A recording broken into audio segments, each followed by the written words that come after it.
আমি যশোর সিএমএসে ছিলাম।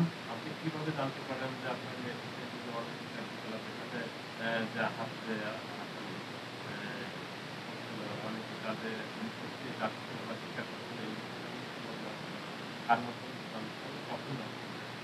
9 তারিখ রাত্রে সন্ধ্যার পরে আমার বৌমা আমারে ফোন দিছে। ফোন দিয়ে বলতেছে যে, "আম্মু আপনি বাড়ি আসেন।" আমি বলতেছি যে, "আম্মু এই মুহূর্তে তো বাড়ি আসতে পারবো না। 2 দিন পরে আসি।" তা বলতেছে যে, "না আপনি আসেন, আ আহাদ ভাই এরকম ব্যবহার করছে।" এই কথা বলার পরে ঝুমির কাছে গেছে। ঝুম ওই সময় অনেক কান্না করে পড়ছে। কান্না করার পরে তা বলতেছে যে, "আম্মু আপনি বাড়ি আসেন, তাড়াতাড়ি আসেন।" জি, জি। 1 দিন পরে। হ্যাঁ, আমি শুক্রবারের দিন পরে আসছি। আমি আইসে দেখি কি আমার মেয়ের মানে পাগল ভ্যাস, যেরকম পাগল মানুষ হয়ে যায় ওইরকমই। জি। তারপরে আমি আসার পরে আমার মেয়ে আমারে জড়ায় ধরছে। জড়ায় ধরার পরে বলতেছে যে, "আম্মু তুমি কি জানো যে আহাদ মাস্টার আমার সাথে কি ব্যবহার করছে?" তখন বলতেছি জি, জানতে পেরেছি। বলিছে যে আমার গায়ে হাত দিছে, আমার প্যান্ট খুলছে, প্যান্টের ভিতর দিয়ে হাত দিছে, আমার চুমো দিছে। আরো খারাপ, খারাপ কথা বলিছে যে ছেলে-মেয়ে কি করে? তা খেলাখেলি করে, আমি তোমারে খেলবো। তা ও বলিছে যে, "না, আমি তাহলে ডাক দেবো। ও রাজরে ডাক দেবো।" ওর সাথে আরেকটা ছেলে পড়তো। রাজ ওর সাথে পড়তো। পড়তো 3 জন। 3 জন। ওর মেয়ে হাদমাস্টারের মেয়ে। আর ওই এটার আরেকটা ছেলে পড়তো। 3 জন। জি। আমার মেয়েরে অনেক দিন ধরে টিউশন করাই, মানে বাহিরে ছিল, আরেক বাড়ি পড়তো। আর এই 3-4 মাস হলো আমার বাসায় এনে আমি পড়াই। হ্যাঁ, বাসায় এনে পড়াই। এখন বলছে যে আমারে এইগুলা করছে, আমারে যে প্যান্ট খুলতে বলি। তারপরে তা ও ধস্তাধস্তি করতেছে। করার পরে ওরা বলছে যে, "তুমি যদি এরকম করো তাহলে তোমারে মেরে ফেলবো।" তা অমনি ওই রাজরে ডাক দিতে গেছে। ডাক দিতে যে গেছে ওর মুখ চেপে ধরছে। মুখ চেপে ধরার পরে তো বলতেছে কি যে, "তুমি এগুলো বলবা না। এগুলো যদি কাউরে বলো তাহলে তোমার আমি মেরে ফেলবো। বাগানে নিয়ে গলা চেপে মাইরে পুঁতে দেবো।" তা এই কথা বলার পরে ও আর কোনো কথা বলতে পারেনি। না বলতে পেরে ওর যখন ওই পায়জামার ভিতর দিয়ে হাত দিতে গেছে, ওই সময় আর কি ধাক্কা দিয়ে দৌড়োয় আমার বিটার উপর ঘরে চলে গেছে। আমার বিটার উপর ঘরে যেয়ে দরজা আটকায় গেছে। দরজা আটকায় দেওয়ার পরে ও চলে গেছে। হ্যাঁ, ও চলে গেছে। জি। আস্তে, আস্তে তারপরে তো মেম্বার আসছে। এই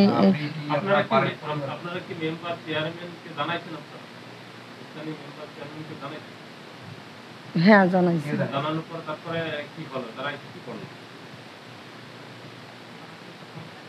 না, নাই। না, আমার স্বামী বাড়ি ছিল না। না। ঢাকা গাজীপুর ছিল। আমার স্বামী চাকরি করে। আমার স্বামী আসলো শনিবারের দিন বেলা 4টের সময়। জি, আমার স্বামী এসে পদক্ষেপ নিয়েছে। জি। হ্যাঁ, মান্যগণ্য ব্যক্তি তাদেরকে সবাইকে ডাকার পরে তারপরে জি।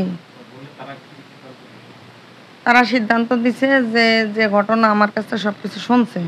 আমার হাসব্যান্ডের কাছ থেকে সবকিছু শুনছে। শোনার পরে মেম্বার, চেয়ারম্যান এরা বলেছে যে, "না, এগুলা আমরা না বিচার করতে পারবো না। আপনারা আইনের ব্যবস্থায় যান।" জি। হ্যাঁ, অবগত আছি। আমরা বিষয়টা জানতে পেরে পেচিডুমুরিয়া ভিকটিমদের নিয়ে বসি এবং তাদের কাছে জানতে চাই যে ঘটনাটা কি। তখন ভিকটিম শিশুটার বাবা মা আমাদেরকে জানায় যে গৃহশিক্ষক আহাদ শেখ সে তার 3য় শ্রেণী পড়ুয়া মেয়েকে ধর্ষণের অপচেষ্টা চালিয়েছিল।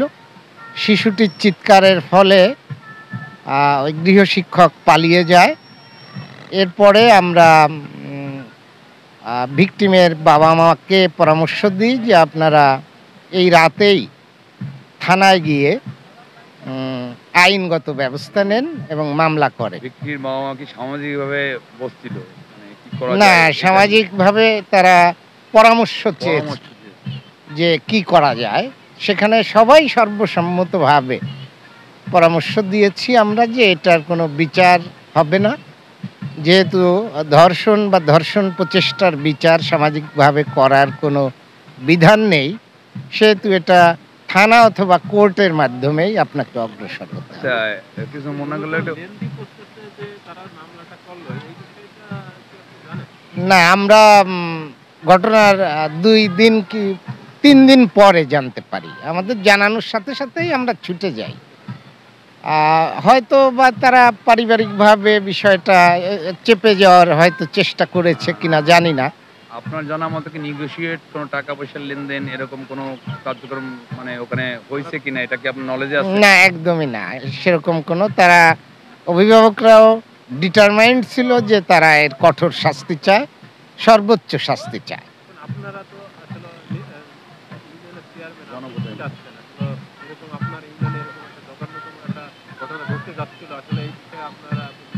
তদন্ত সাপেক্ষে দোষী সাব্যস্ত হলে অপরাধীর সর্বোচ্চ শাস্তি আমরা দাবি করি, যাতে এটা একটা সমাজে দৃষ্টান্ত হয়ে থাকে এবং এই ধরনের অপরাধ সংগঠন করার আগে অপরাধীরা যাতে 10 বার বিবেচনা করে যে এ ধরনের ঘৃণ্য অপরাধ করলে, নারী এবং শিশুর উপর যদি কোনো অপরাধ করা হয়, যৌন নিগ্রহ করা হয়, যৌন হয়রানি করা হয়, তাহলে রাষ্ট্র বা সমাজ তাকে ছাড় দেবে না, সর্বোচ্চ শাস্তি পেতে হবে। এই ভীতি যেন অপরাধীদের মনে প্রবেশ করে, সেরকম ধরনের শাস্তি আমরা চাই। তোমার নাম কি? আমার নাম মার্জিয়া রহমান ইস্পেহা। ইস্পেহা, তুমি কোন শ্রেণীতে পড়ো? আমি ক্লাস 3 তে পড়ি। তুমি কোন বিদ্যালয়ে পড়ো, লেখাপড়া করো? আমি সরকারি প্রাথমিক বিদ্যালয়তে পড়ি। কোথায়? এই স্কুলে। তোমার বিদ্যালয়ের নাম কি? বিদ্যালয়ের নাম প্রাথমিক বিদ্যালয়, শিবানন্দপুর প্রাথমিক বিদ্যালয়। তোমার সাথে যে অনৈতিক যে কাজটা হয়েছে, হ্যাঁ, আসলে কি হয়েছিল তুমি একটু বিস্তারিত বলতে পারবো? আমি আগের দিন স্কুলেতে এসে বসে বিস্কুট খাচ্ছিলাম। সেই সময় আমার যিনি পড়াতো আহাদ স্যার, উনি এসেছে। আমি বলছি যে আমি পড়বো না, আমার জোর করে নিয়ে এসে এই রুমে নিয়ে এসে আমি বলছি যে পড়বো না। তারপর আমার সাথে বিচ্ছিরি কথা বলতেছে ছেলে মেয়েরা খেলা খেলে তুমিও খেলবা, আর বলতেছে তোমার যদি অঙ্ক সব করা হয় তোমার আমি জড়াই ধরতে দেবো, এসব কথা বলতেছে। তারপরে আমাদের সাথে একটা রাজ পড়তো, আমি বলতেছি ওর আমি ডাকে নিয়ে আসি, আমাদের উঠানে খেলে বেড়াচ্ছিল। বলতেছে না তোমার যা লাগবে না, কাল করে মারবানি। তাই বললে আমার জামার তলের থেকে হাত দিছে আর আমার প্যান্ট খুলে আমার হাত দিছে।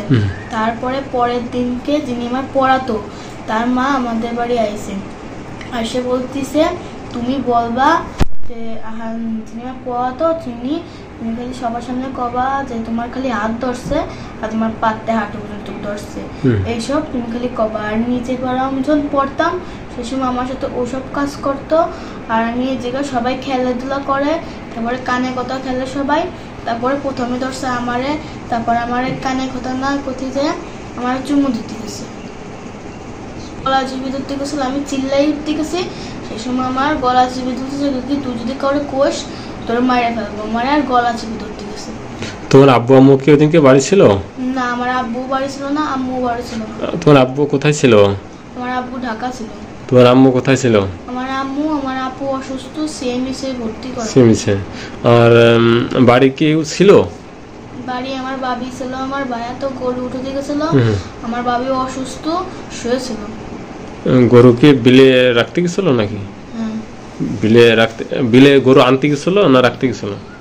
আনতে গেছিল, সময় বিকেল টাইম আনতে গেছিল। গরু আনতে গেছিল, তাই তো? আমি এই আহাদ স্যারের সর্বোচ্চ শাস্তি চাই। আমার নাম জ্যোতি, আমি এবারের বড় বউ। তো আমি বেলা 3টার সময় ঘুমাইছিলাম, অসুস্থ ছিলাম। তো ওই টাইমে তার কিছুক্ষণ পর আমার ননদ আমার ননদ দৌড়ায় চলে গেছে আমার রুমে, হঠাৎ করে দৌড়ায় চলে যায়, কান্নাকাটি করতেছে, অস্থির হয়ে গেছে। অস্থির হয়ে যাওয়ার পর আমি বলছি কি হয়েছে কি হয়েছে, তারপর ও বলতেছে যে আমার টিচার আমার সাথে এরকম দুর্ব্যবহার করতেছে, নেগেটিভ টাচ দিতেছে আমার কাছে, আমার এগুলো বলতেছে। এগুলো বলার পর আমি বললাম কি বলছে বলো, তো বলতেছে ও আমার বুকে হাত দিছে, আমার প্যান্টের ভিতর দিয়ে হাত দিছে, আমাকে এরকম গালে চুমো দিতে গেছে, আমাকে বিভিন্ন খারাপ ভাষায় বলতেছে যে চলো এসব বাজে কাজ করি, মানে এরকম নেই করতেছে। বলার পর তো আমি বেরোতে দেখি যে সে চলে গেছে। তো চলে যাওয়ার পর আমি আমার শাশুড়িকে ফোন দিলাম। ফোন দেওয়ার পর আমার শাশুড়ি হলো আমার বড় আপুর কাছে চলে গেছিল ঢাকা CMS এ ডক্টরের কাছে, ওনার সিজার হবে, সেজন্য বাবু হবে, সেখানে গেছে। তো আমি ফোন দিছি, তখন ওনাকে জানালাম যে এসব হয়েছে, জুমের টিচার এসব ঘটনা ওর সাথে ঘটাইছে। তারপর উনি বাসায় আসলো, বাসায় এসে একটা আইনি পদক্ষেপ নিতে চাইলো, সবাইকে জানালো। আসলো, আমার শ্বশুরকে ফোন দিছে, ফোন দেওয়ার পর আমার শ্বশুর আসছে। তারপরে বেলা 4টার দিকে আমার শ্বশুর আসছে, আসার পরে সবাই মিলে, সবাই কারা মানে এলাকার কারা? হ্যাঁ, এলাকার চেয়ারম্যান মেম্বার সবাই যত মানুষ আছে সবাইকে নিয়ে বসলো।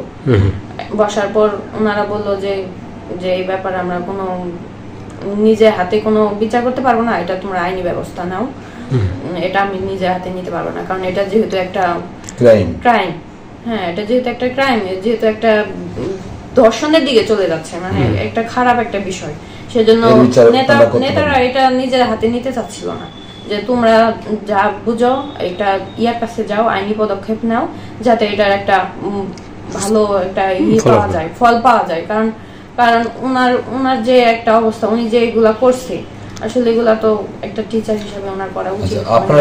বিচার হোক। উনি এর আগেও এরকম করছে, এলাকার অনেক মানুষ বলছে যে উনি এই আগেও অনেক মেয়ের সাথে এসব দুর্ব্যবহার করছে, সেক্সুয়াল হ্যারাসমেন্ট করছে, এগুলা করছে। বলে নাই, লজ্জার মুখ দেখাতে পারবে না বলে এগুলা বলে নাই, কিন্তু আমরা তো আর এগুলা চাইতেছি না, যা এক বিচারটা যত সুস্থ সবল ভাবে হয় সেই জন্য চাচ্ছি যে যেন এটা বিচার হোক। আমরা চাচ্ছিলাম যে একটা দৃষ্টান্তমূলক শাস্তি হোক, কারণ যেহেতু একটা জঘন্যতম কাজ, আমরা ওইটাই চাচ্ছিলাম যে একটা শাস্তি হোক, কারণ এ যেহেতু আগে এরকম করছে, এখনো করছে, ভবিষ্যতে করবে না এমন কোনো নিশ্চয়তা নাই। আমরা চাচ্ছি যে একটা, আপনি চাচ্ছেন যাতে ভবিষ্যতে এরকম কোনো দুর্ঘটনা না ঘটাতে পারে, দৃষ্টান্তমূলক একটা শাস্তি চাচ্ছেন, তাই তো? ধন্যবাদ। এবং এখন কি অবস্থায় আছে এই বিষয়ে যদি একটু বলতেন স্যার। গতকালকে আমরা মামলার রেজাল্ট পেয়েছি, তাৎক্ষণিক মামলা রুজু হয়েছে। এই বিষয়ে তদন্ত অব্যাহত আছে। আসামিকে ধরার জন্য গতকাল রাত্রে বিভিন্ন জায়গায় অভিযান চলেছে। ইনশাল্লাহ আসামিকে অতি দ্রুত আমরা গ্রেপ্তার করতে সক্ষম হব এবং আইনের আওতায় নিয়ে আসবো।